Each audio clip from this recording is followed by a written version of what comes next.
오늘 본문은 창세기 11장 바벨탑 사건입니다. 하나님의 심판이었던 홍수 심판 이후로 일어난 사건인데, 온 땅의 언어가 하나였고 또 사람들이 서로 모이기에 힘쓰고 그들이 모여서 한 일이 뭐냐? 하늘까지 닿는 탑을 쌓아서 자신들의 이름을 내자. 하나님이 없이도 우리가 스스로 이 땅 가운데 생존할 수 있고, 하나님이 없이도 얼마든지 내 인생을 내가 개척할 수 있다라는 그 마음으로 자신들이 스스로 모여서 바벨탑을 쌓기 시작하는데, 그것이 모두 수포로 돌아가는 실패, 그리고 그 무너짐이 있는 바로 그 메시지가 오늘 본문의 창세기 11장인데, 참으로 우리가 주목할 것은 그 무너짐과 실패 속에서도 오히려 하나님의 은혜는 더욱더 선명하게 드러난다. 바로 이러한 면을 오늘 이 밤에 여러분과 함께 나누고자 합니다. 이 귀한 은혜가 우리 모든 성도들에게 함께 있기를 주님의 이름으로 축원합니다. 먼저 1절과 2절을 보게 되면, 온 땅의 언어가 하나요 말이 하나였더라. 이에 그들이 동방으로 옮겨다가 신할 평지를 만나 거기 거류하며. 바벨탑을 쌓았던 그 시절에는 온 땅의 언어가 하나였다. 우리가 상상은 할 수 없지만 많은 그 언어학자들이 이 언어를 조사할 때 그 어원이 아마도 하나였을 것이다 라는 것들을 계속 증명해내고 있습니다. 아마도 이 바벨탑 사건이 우리는 성경을 통해서 분명 하나라고 믿지만 이게 학문적으로 봐도 일리가 있다 이거예요. 언어적인 면에서도 분명히 하나 된 그 면, 그리고 많은 문명 가운데도 그 문명의 구전처럼 내려온 신하들 안에도 홍수 심판이 언제나 있다 이거예요. 우리는 성경을 통해서 이것들을 보지만 사람들은 또 여러 가지 다른 외적인 면에서 이걸 볼 때 우리는 더욱더 성경에 주목해 볼 필요가 있습니다. 이게 뭐냐면, 세상의 학문이나 어떤 사변적인 이야기보다는 성경의 말씀이 우리의 가장 명백한 기준이 된다 이거예요. 그래서 우리는 성경을 통해서 과연 이 사건이 어떠한 메시지를 담고 있는지 그 부분을 볼 텐데, 2절을 보게 되면, 이에 그들이 동방으로 옮겨다가 신할 평지를 만나 거기에 거류했다라고 나옵니다. 여기서 그들이 누구냐면 10장 32절입니다. 창세기 10장 32절. 이들은 그 백성들의 족보에 따르면 노아의 자손의 족속들이요, 홍수 후에 이들에게서 그 땅의 백성들이 나뉘었더라. 성경을 우리가 쭉 살펴보다가 이 창세기를 잘 보면 창세기 6장에 하나님께서 이 땅을 창조하시고 그리고 아담과 하와가 등장한 이후로 죄를 범하게 되죠. 그리고 그 죄를 범한 아담과 하와가 쫓겨나가고 이제 인류의 역사가 막 시작되기 시작하는데, 6장을 보게 되면 하나님께서 세상을 살펴볼 때에 세상 사람들의 마음 가운데 그들의 마음의 그 상태가 어떠한지를 깊이 보니까 어려서부터 악했다라는 거예요. 아무런 선함을 찾을 수 없는 것이 우리 인간의 본성이라 이겁니다. 그래서 에베소서에서는 우리가 본질상 진노의 자녀였다. 아무런 선함을 나타낼 수가 없어요. 그래서 하나님께서 결정하신 것은 심판, 물로써 모든 생물, 호흡 있는 것들을 다 멸하겠다. 하나님께서는 심판을 약속하셨는데, 그 중에 오직 노아와 그 가족들이 하나님께 은혜를 입습니다. 그리고 구원의 방주를 그들이 만들게 함으로 그 방주에 탄 사람만 구원을 받는데, 몇 명이 구원받냐? 8명이 구원을 받아요. 노아와 그 세 아들, 그리고 각 노아와 아내와 그 아들들의 며느리들이 8명에서 이 인류 역사를 다시 시작해 나가는데, 하나님께서 놀랍게 그들에게 생육하고 번성할 것을 다시 약속하면서 오늘 보게 되면 10장에 그 노아의 후손들의 계보가 쭉 나오게 되는데, 용감한 용사 니므롯과 같은 위대한 사람도 나타났고, 참으로 여러 힘을 가진 자들이 일어나면서 제국도 건설되고 또 수많은 곳에 만방의 사람들이 펼쳐지기 시작할 때에 바로 이 바벨탑 이야기가 시작됩니다. 여기 보게 되면 2절 다시, 이에 그들이 동방으로 옮겨다가 신할 평지를 만나서 거기에 거류했다라고 나오는데, 성경에서 동방 혹은 동쪽이라는 것은 긍정적인 의미보다는 부정적인 의미가 많아요. 아담과 하와가 선악과를 따먹고 범죄한 이후에 에덴 동쪽으로 쫓겨가거든요. 그리고 아담과 하와에게 나왔던 그 자녀들 중에 가인과 아벨이 있습니다. 가인 어떻습니까? 아벨을 처참하게 죽여버리죠. 그리고 나서 그가 떠난 것이 에덴 동편 놋 땅의 거주예요. 그뿐 아니라 아브라함과 롯의 이야기를 보게 되면 아브라함과 롯이 하나님의 은혜로 부름을 받아 가나안 땅 가는 그 모든 여정 가운데 서로의 소유가 많아지니까 아브라함과 롯이 갈라설 이제 준비가 됐어요. 아브라함이 먼저 제시하죠. 네가 가고자 하는 먼저 방향을 정해라. 네가 좌하면 나는 우하겠고 네가 우하면 나는 좌하겠다. 그래서 롯이 어딜 쳐다보냐? 요단과 그 동편을 쳐다봐요. 그리고 점점 동쪽으로 하는데 그 동쪽에 뭐가 있냐? 소돔과 고모라가 있다는 거예요. 그래서 성경에서 이 동방 혹은 동쪽이라는 것은 부정적인 의미, 그러니까 동쪽으로 향해 나아가는 그 발걸음은 인생의 방향이고 그 인생의 방향 가운데 더 이상 하나님의 인도하심은 필요 없다. 내 스스로도 얼마든지 나의 삶을 개척할 수 있다라는 그 불신의 마음이 바로 동방으로 향했던 여러 불신자들의 마음이었다 이거예요. 그런데 그 노아의 후손들도 참혹한 것은 홍수 심판을 맛보고도 여전히 정신을 차리지 못합니다. 아니요, 오히려 아무리 심판이 반복된다 하더라도 우리의 본성은 여전히 죄악으로 부패될 수밖에 없음을 보여주는 대목이에요. 홍수 심판으로 모든 것이 휩쓸려 나가서 그 처참한 광경을 목도하고도 그들의 후손이 얼마간 시간이 지나고 다시 번성하기 시작하니까 오히려 하나님의 약속을 잊어버리게 된 그 사건, 바로 바벨탑 사건입니다. 그들이 동방 시날 평지에 거류합니다. 이 시날 평지는 메소포타미아 지역에 있는데 이 지역의 이름 메소포타미아라는 말이 두 강 사이에 있는 지역이란 말이거든요. 한편으로는 유프라테스 강이 흐르고 한편에는 티그리스 강이 흐르는데 두 강줄기가 있으니까 너무나 비옥하고 너무나 풍성한 소출이 나는 곳이라 이거예요. 하나님을 떠나 인생을 개척하고자 했던 그 불신자들이 비옥한 땅을 발견하고 거기 거류합니다. 왜요? 비가 오지 않아도 얼마든지 내가 내 먹을 것을 구할 수 있고 얼마든지 내 삶을 내가 영위할 수 있기 때문에 바로 거기서 이 바벨탑이 시작되는데 3절과 4절을 보게 되면 그들이 이제 죄악된 그 결과적인 면이 나오는데 3절과 4절입니다. 서로 말하되 자 벽돌을 만들어 견고히 굽자하고 이에 벽돌로 돌을 대신하여 역청으로 진흙을 대신하고 4절에 또 말하되 성읍과 탑을 건설하여 그 탑 꼭대기를 하늘에 닿게 하여 우리 이름을 내고 온 지면에 흩어짐을 면하자 하였더니 이들이 왜 바벨탑을 쌓았는가? 우리는 이 땅 가운데 오직 은혜로 부름받은 하나님의 백성입니다. 참으로 은혜 없이는 어떠한 것도 설명이 할 수가 없어요.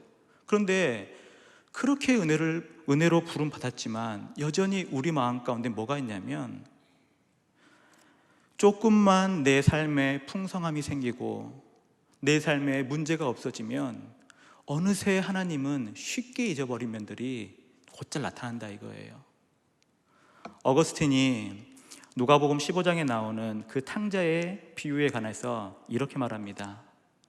조금 배고플 때는 돼지가 먹는 쥐염 열매를 찾지만 정말 배고프고 기진맥진할 때는 아버지를 찾는다. 삶에 있어서 정말 절체절명의 위기에 쌓이고 내 힘으로는 아무것도 할 수 없다고 생각될 그때는 누구나 다 하나님 찾는다 이거예요. 누구나 주의 이름을 부르짖고 도와달라, 구해달라, 고쳐달라, 살려달라 그렇게 하나님께 부르짖고 기도하지만 어느 내 삶의 문제가 해결되고 내 삶 가운데 경제적으로 풍요가 넘치고 이제는 더 이상 내가 부르짖지 않아도 내 힘으로 얼마든지 먹고 살 만한 충분한 양의 나의 재물이 쌓일 때는 그 마음 가운데 뭐가 들어오냐면 불신이 교묘하게 들어와요. 처음에는 이들은 비가 올 때마다 여전히 두름에 떨었습니다. 그 홍수 사건을 겪고 초기에 노아와 그 후손들은 정말 무서워 떨었을 거예요. 그런데 하나님께서는 그들에게 약속하신 게 있습니다. 뭐냐면 바로 무지개 약속인데 창세기 9장 15절 보겠습니다. 창세기 9장 15절을 보게 되면 우리 함께 한번 읽어보겠습니다. 시작. 내가 나와 너희와 및 육체를 가진 모든 생물 사이에 내 언약을 기억하리니 다시는 물이 모든 육체를 멸하는 홍수가 되지 아니할지라. 아멘. 이 땅 가운데 물로서는 더 이상 심판을 하지 않는다는 것이 하나님의 언약이에요.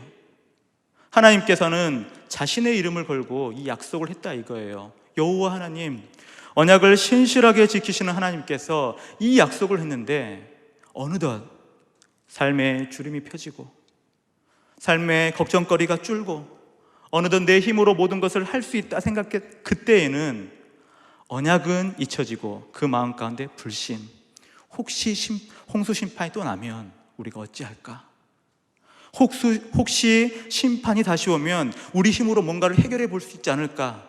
그 궁리를 했다 이거예요. 그래서 3절과 4절을 보게 되면 놀라운 일을 펼쳐지는데 3절에 서로 말하되 벽돌을 만들어 견고히 굽자, 그리고 이 벽돌을 대신하 역청으로 진흙을 대신하고 라고 나오는데 이게 소위 벽돌 혁명이에요. 벽돌 혁명.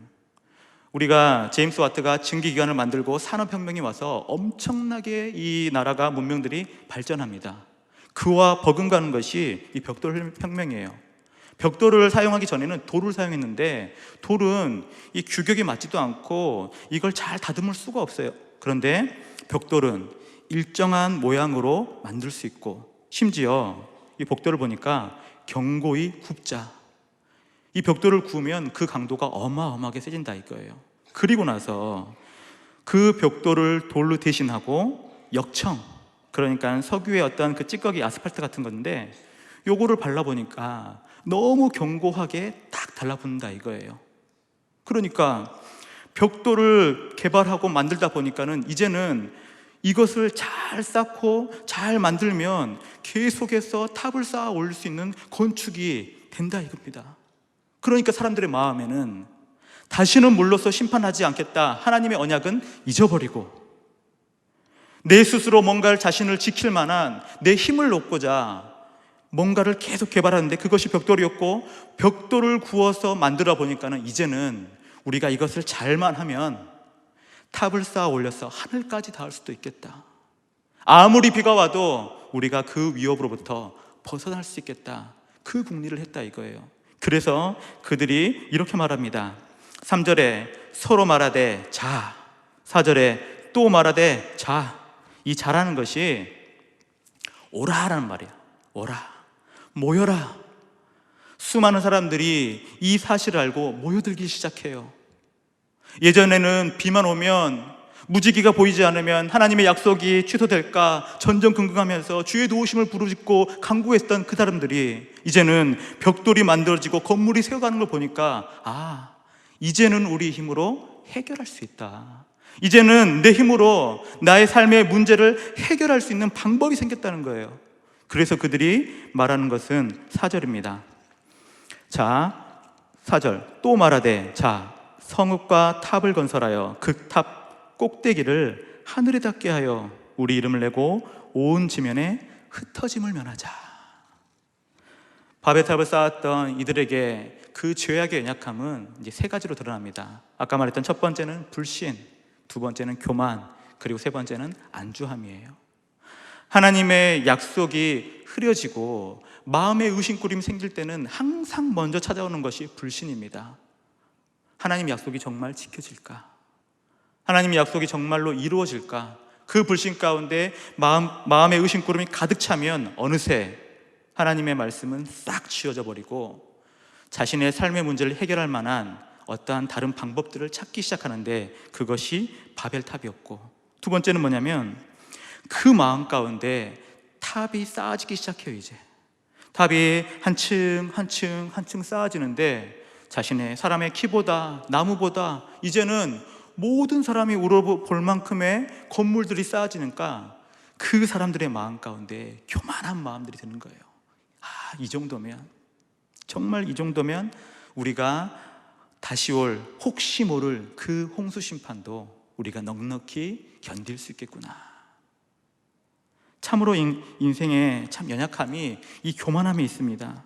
한 치 앞을 보지 못하고 탑을 쌓으면 홍수 심판을 피할까, 탑을 쌓으면 하늘까지 닿을 것이라 라고 하지만 참 무서운 꼴은 뭐냐면 5절입니다. 5절 함께 한번 읽어보겠습니다. 시작. 여호와께서 사람들이 건설하는 그 성읍과 탑을 보려고 내려오셨더라. 자신들은 하늘까지 쌓았다고 생각했어요. 근데 하나님 보시기에는 한참을 내려와야 돼요. 한참을. 얼마나 웃긴 장면이에요.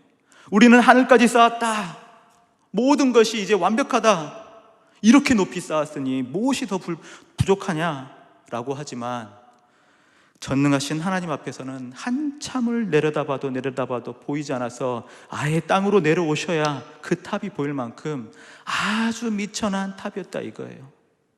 아주 미천한 탑. 그럼에도 불구하고 우리가 이 땅을 살아갈 때 수많은 불신자들은 여전히 이 탑을 쌓고 있다는 거예요. 하나님의 약속을 믿지 못해서 탑을 쌓고, 하나님의 약속을 불신해서 탑을 쌓고, 인생에 힘을 얻고 이제는 어느 정도 해볼만 하니까 탑을 쌓는 인생, 그것이 바로 이 바벨에 나왔던, 바벨탑을 쌓았던 불신자들의 마음이랍니다. 또 세 번째, 안주함인데 4절을 보게 되면 또 말하되 자 성읍과 탑을 건설하여 그 탑 꼭대기를 하늘에 닿게 하여 우리 이름을 내고 온 지면에 흩어짐을 면하자. 사람들이 계속해서 차고 모이는 거예요. 그리고 모든 사람들이 이 거대한 이 물줄기, 그러니까 이 시류 앞에 더 이상 하나님을 섬기는 것보다는 우리의 힘으로 탑을 쌓는 것이 훨씬 더 좋은 일이다. 이 땅을 살아갈 때 우리는 물론 나라의 제도도 민주주의지만 민주주의가 다 정답은 아니에요. 왜냐? 다수가 힘을 합해버리면 정말 진실과 진리를 말하는 소수는 묻힐 수가 있기 때문이에요. 그런데 이 시대는 어떤 시대냐? 다수의 사람들이 탑을 쌓자 모이고자 한단 말이에요. 다수가 말하니까 그것이 좋은 것 같아요. 다수가 그렇게 말하니까 그렇게 해야 될 것 같아요. 그런데 여러분 주의하셔야 돼요. 세상 가운데 많은 사람들이 한 목소리를 낸다 할지라도 그것이 성경의 기준에 벗어나면 그거는 진리가 아니요 사탄의 괴계라 이거예요. 우리 마음을 하나님을 향하는 신실한 마음에서 불신으로 바꾸고 하나님을 높이는 겸손의 마음에서 교만의 마음으로 바꾸는 바로 죄악된 큰 물줄기, 바로 세상의 시류라는 거예요. 세상의 가르침이라는 거예요. 그들은 모여서 탑을 쌓으면 우리가 이 땅 가운데 하늘까지 탑을 쌓을 것이고 우리의 이름을 낼 것이요 온 지면에 흩어짐을 면해서 우리는 굳건하게 설 것이라는 세상의 철학과 가르침이 이 바벨 시대에 온 땅을 휩쓸었고 그들이 거기에 휩쓸려서 탑을 쌓고 또 쌓고 또 쌓았다는 거예요. 얼마나 수고했겠습니까? 하늘처럼 높이 쌓아 올리려면 얼마나 그 벽돌을 구워야 했겠냐고요. 그럼에도 불구하고 그 수고하는 그 애타는 마음보다는 오히려 자신의 스스로를 높이고자 했던 마음, 하나님이 없어도 정말 내가 잘 살 수 있다는 그 마음을 계속 누리기 위해서. 그래서 우리 인간의 이 죄악된 마음이라는 것이 뭐냐면 궁극적으로는 하나님처럼 되고자 하는 마음이에요. 가장 먼저는 아담과 하와가 선악을 알게 하는 그 나무 열매를 먹지 말라 했을 때 그들이 나무의 열매를 가만히 바라봅니다. 사탄의 유혹은 그것을 먹으면 하나님처럼 될 수 있다. 보니까 먹은직도 하죠, 보암직도 하죠, 지혜롭게 할 만큼 탐스럽기도 한다 이거예요. 정말 저걸 먹으면 내가 하나님처럼 될 수 있다. 내 인생을 더 이상 하나님 손에 맡기고 하나님을 따르는 것이 아니라 나도 하나님처럼 돼서 내 마음대로 내 원하는 대로 이 땅 가운데 내가 나의 주인이 되어서 내 이름을 온 땅에 내고 내 인생을 내 멋대로 살 수 있는 진정한 자유가 거기 있을 것이다 라는 착각 속에 범죄를 하는데 그 근본의 마음, 나도 하나님처럼 되고자 하는 마음. 4절을 보니까 그 탑 꼭대기를 하늘에 닿게 하고 우리의 이름을 내자라는 거예요. 이름이라는 것이 단순한 호칭이 아니라 그 사람의 인생 전체를 말하는 건데, 이름을 내자라는 말은 내 인생을 하나님 손에 맡기는 것이 아니라 내가 주도하고 내가 취해서 내가 성취하자, 이것이 바로 세상의 가르침이었고 바벨탑의 가르침이었습니다. 바로 그때 하나님의 하신 일이 5절부터 9절까지 나오게 되는데,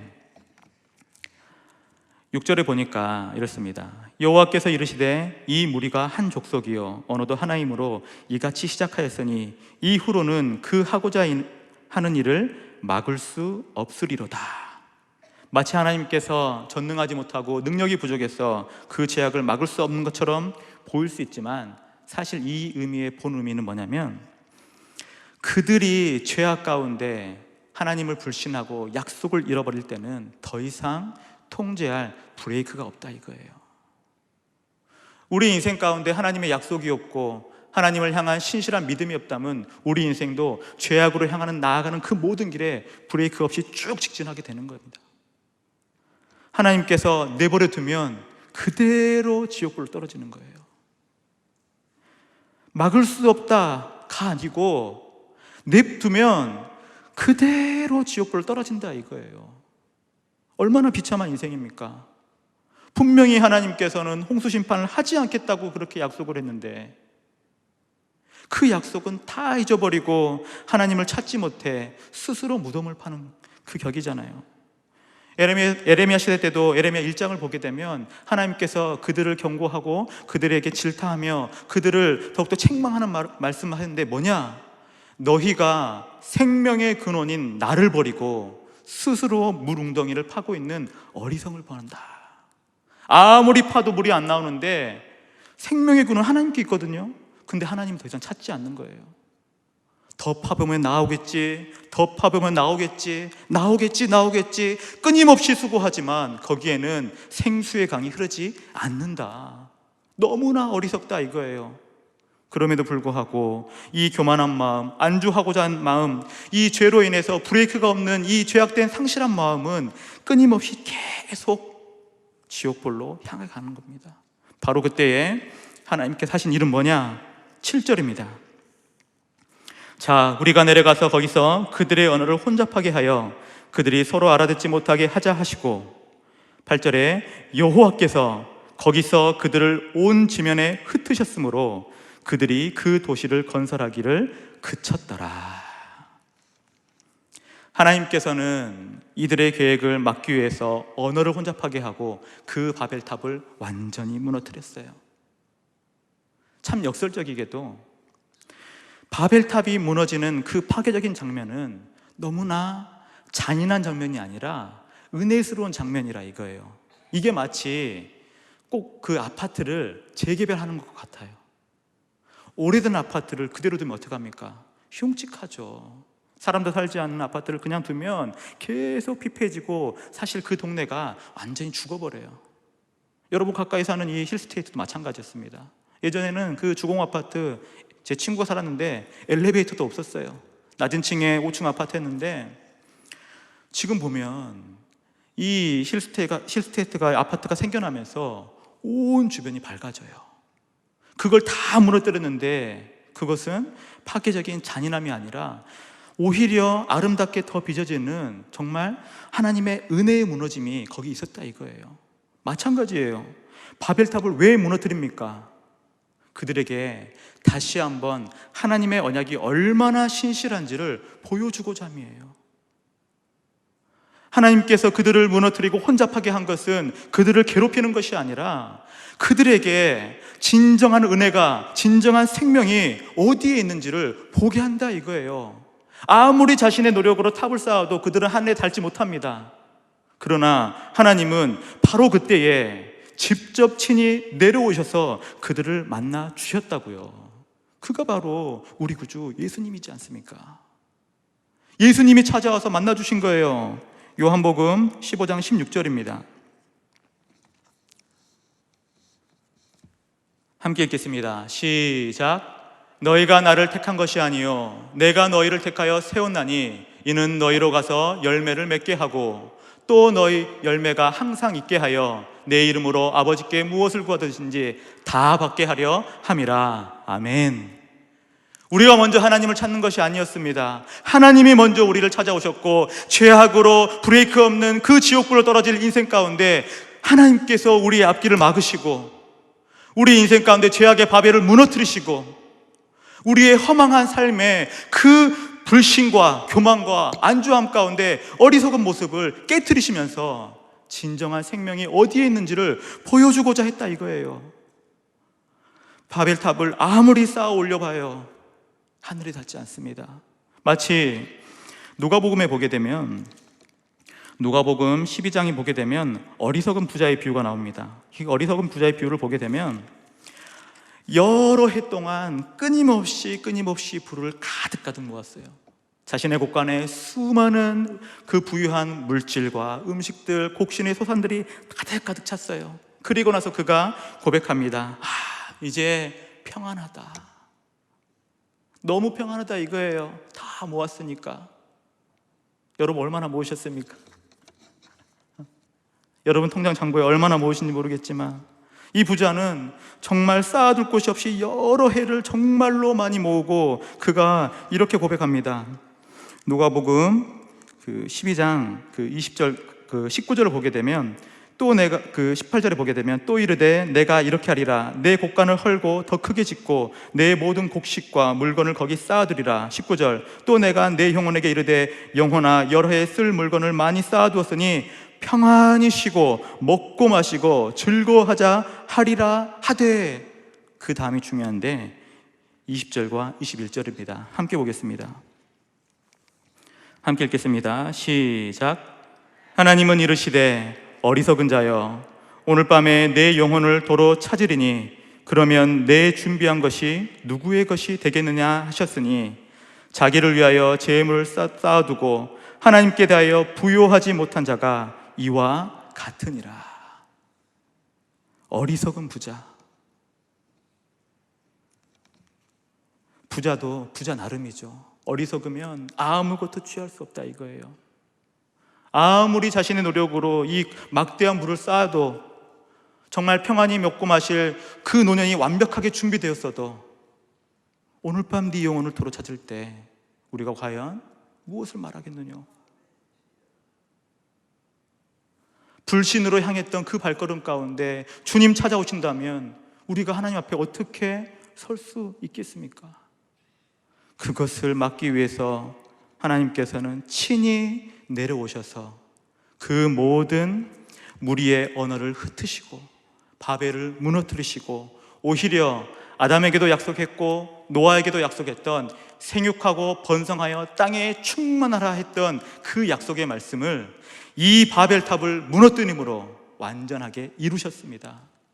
여호와 하나님은 언약을 신실하게 지키시는 하나님, 누구도 이 뜻을 거부할 수 없고 누구도 이 뜻을 변개할 수 없습니다. 오직 하나님이 정하신 뜻이기 때문에 하나님 뜻대로 이루어진다 이거예요. 그러므로 우리는 하나님의 뜻이 무엇인지를 바라봐야 돼요. 하나님께서 우리 인생을 어떻게 살피시고 어떻게 우리를 이끌어 가실 것인가, 그걸 보자 이겁니다. 우리의 모든 인생 가운데는 이러한 우리의 그 연약함의 불신과 교만과 안주함으로 여전히 연약한 그 죄악된 바벨탑이 있다 이거예요. 그런데 하나님은 그것들을 무너뜨리고 오히려 은혜 가운데 우리를 세우시는 면을 볼 수가 있습니다. 11장이 끝나고 창세기 12장이 시작되는데 12장의 주요한 인물이 바로 아브라함이에요. 이 신할 땅 갈대아 우르에서 아브라함이 준비됩니다. 그런데 믿음으로 먼저 시작하는 것이 아니라 항상 이 바벨의 무너짐부터 시작한다 이거예요. 때로는 우리 마음 가운데 교묘히 자라난 우리 불신의 마음들, 교만의 마음들, 안주하고자 하는 마음들이 생길 때 하나님께서는 이것들을 가끔은 무너뜨린다 이거예요. 무너짐을 맛볼 때가 있습니다. 인생에 있어서 무너진 것, 망하는 것처럼 느껴질 때가 있다 이거예요. 그러나 하나님의 무너짐은 망하는 것이 아니라 다시 세워지는 것, 더 견고히 세워지는데 바로 거기에 은혜가 있는 겁니다. 사랑하는 성도 여러분, 우리 인생 가운데 우리가 쌓아 올린 바벨은 무엇입니까? 참으로 하나님 말씀에 온전히 신뢰하지 못하고 불신 가운데 교모히 나의 힘과 나의 능력을 의지해서 내 인생을 한번 살아보겠다, 교묘한 마음 가운데 마음의 불신, 교만, 그 안주함 생각해 보시길 바랍니다. 그것으로 아무리 탑을 쌓아도 하늘에 닿지 못해요. 오히려 우리가 탑을 쌓을 것은 바로 하늘까지 올라가서 그 보좌를 울리는 바로 기도의 탑을 쌓으셔야 돼요. 하나님의 말씀에 순종함으로, 하나님께 구할 것을 구함으로, 응답해 주실 것을 믿음으로 구하는 그 기도의 탑은 하늘까지 올라가는 거예요. 그러나 불신 가운데 쌓아 올린 우리 인간적인 이 바벨탑은 곧 무너질 것입니다. 수고하지 말라 이거예요. 그래서 참으로 우리 인생 가운데 참 키가 되는 그런 정말 핵심이 되는 말씀이 한 구절이 있는데 바로 마태복음 11장 28절입니다. 마태복음 11장 28절 함께 읽겠습니다. 시작. 수고하고 무거운 짐진 자들아 다 내게로 오라. 내가 너희를 쉬게 하리라. 아멘. 이 땅 가운데 분주한 삶을 살다가도 정말 우리가 이 분주함이 주를 위한 분주함인지, 내 인생의 바벨을 쌓는 분주함인지 잘 분별하시고, 인생의 모든 짐은 다 주님께 맡기고 주님 손에 의지하다 보면 하나님께서는 약속을 신실하게 지키시는 분들이기 때문에 주를 따르고 주를 의지하는 자들에게 참된 평강을 허락하시고 진정한 인생의 샬롬을 더하시고 우리 인생을 복되고 풍성하게 열매 맺게 하실 그 약속을 신뢰하시라 이겁니다. 여기 모인 모든 성도들이 바로 이러한 면에서 하나님께서 복 주시고 함께 하시는 그 은혜, 오직 우리의 교만과 우리의 불신과 안주함에 나타나는 그 바벨을 쌓지 말고 오히려 믿음의 신실함으로 기도의 탑을 쌓으시는 신실하시고 복된 인생 되시기를 주님의 이름으로 축원합니다.